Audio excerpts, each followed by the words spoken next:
ಒಳ್ಳೆಯದಾಗುವ ಅಭಿವೃದ್ಧಿ ಕಾಮಗಾರಿಗಳನ್ನು ನಡೆಸಿದರೆ ದೇವರು ಕೂಡ ಕ್ಷಮಿಸುತ್ತಾರೆ ಎಂದು ಮದ್ರಾಸ್ ಹೈಕೋರ್ಟ್ ಹೇಳಿದೆ.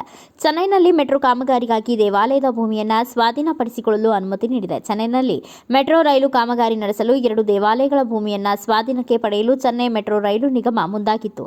ಚೆನ್ನೈನ ರತಿನ ವಿನಾಯಗರ್ ದೇವಸ್ಥಾನ ಮತ್ತು ದುರ್ಗಾಯಿ ಅಮ್ಮನ ದೇವಸ್ಥಾನ ಭೂಮಿ ಸ್ವಾಧೀನದ ವಿರುದ್ಧ ದೇವಾಲಯಕ್ಕೆ ಸಂಬಂಧಿಸಿದವರು ಹೈಕೋರ್ಟ್ನಲ್ಲಿ ಪಿಐಎಲ್ ಸಲ್ಲಿಸಿದ್ರು. ಅರ್ಜಿದಾರರ ಅರ್ಜಿಯನ್ನ ಮದ್ರಾಸ್ ಹೈಕೋರ್ಟ್ ನ್ಯಾಯಮೂರ್ತಿ ಎನ್ ಆನಂದ ವೆಂಕಟೇಶ್ ವಿಚಾರಣೆ ನಡೆಸಿದ್ದಾರೆ. ಧಾರ್ಮಿಕ ಸಂಸ್ಥೆಗಳಿಗೆ ಸೇರಿದ ಭೂಮಿಯನ್ನ ಸಾರ್ವಜನಿಕ ಯೋಜನೆಗಳಿಗಾಗಿ ಸ್ವಾಧೀನ ಮಾಡಿಕೊಳ್ಳುವುದನ್ನು ತಡೆಯಲು ಸಾಧ್ಯವಿಲ್ಲ.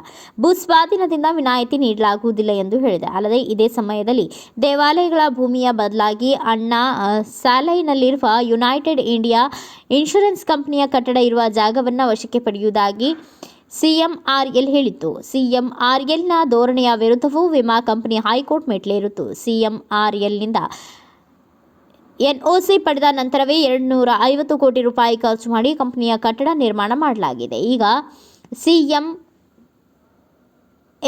ತನ್ನ ಕಚೇರಿಯನ್ನು ಕೆಡವಲು ಮುಂದಾಗಿದೆ. ಇದು ಅನ್ಯಾಯ ಎಂದು ವಾದಿಸಿತ್ತು.